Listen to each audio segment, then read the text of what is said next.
ആചാര്യജി, മാംസവും മീനും കഴിക്കുന്ന ഈ ആളുകളോട് ഞാൻ പലപ്പോഴും സംസാരിച്ചിട്ടുണ്ട്.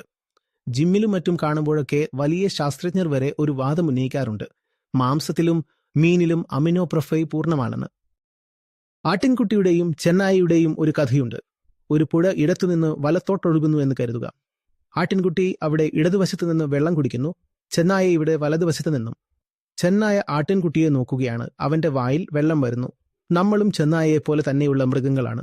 ആരുടെയെങ്കിലും മാംസം കണ്ടാൽ ഉടനെ അതിനെ പിടിച്ചു തിന്നാൻ നമുക്ക് കൊതിയാകും.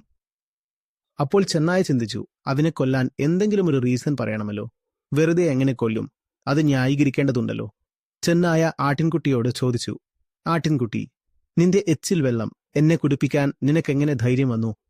ആട്ടിൻകുട്ടി പറഞ്ഞു, അല്ല മഹാരാജ്, നിങ്ങൾ കുടിച്ചോളൂ. ഞാൻ തീരെ മാറി നിന്നോളാം. ഞാൻ താഴേക്ക് പോയിക്കൊള്ളാം. എനിക്ക് ഒരു കുഴപ്പവുമില്ല. ഇത് കേട്ട ചെന്നായ ചിന്തിച്ചു. അവനത് സമ്മതിച്ചല്ലോ. എന്നിട്ട് ചെന്നായ പറഞ്ഞു, നീ തന്നെയല്ലേ ആ ആട്ടിൻകുട്ടി? നിന്റെ അമ്മ കഴിഞ്ഞ ദിവസം എന്നെ തെറി പറഞ്ഞിരുന്നു. ആട്ടിൻകുട്ടി പറഞ്ഞു, ചെന്നായ മഹാരാജ്, എന്റെ അച്ഛനെയും അമ്മയെയും നിങ്ങൾ 2 മാസം മുൻപേ കൊന്നു തിന്നതല്ലേ? പിന്നെ അവർക്ക് എങ്ങനെയാണ് നിങ്ങളെ ചീത്ത വിളിക്കാൻ കഴിയുക? തീർന്നു.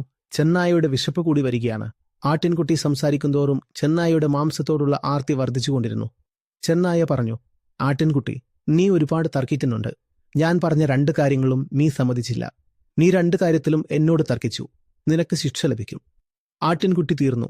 നമുക്ക് ആട്ടിൻകുട്ടിയെ കൊല്ലാൻ ഒരു കാരണം വേണം. ആ കാരണം അമിനോ ആസിഡുകളാകാം, B12 ആകാം, അല്ലെങ്കിൽ ഏതെങ്കിലും ആഘോഷമാകാം. അതായത് ബലി നൽകണമെന്നൊക്കെ പറയാം. എന്ത് കാരണവുമാകാം. എന്നാൽ കാര്യങ്ങൾ വളച്ചൊടിച്ചാലും അവസാനം ഇതിലൊന്നു മാത്രമേയുള്ളൂ: ആട്ടിൻകുട്ടിയുടെ മാംസം വളരെ മൃദുവാണെന്നുള്ളത്. ആഹാ, രുചി അറിയുന്ന നാവിന് അത് വലിയ ഇഷ്ടമാണ്. കാര്യം അത്രയേയുള്ളൂ.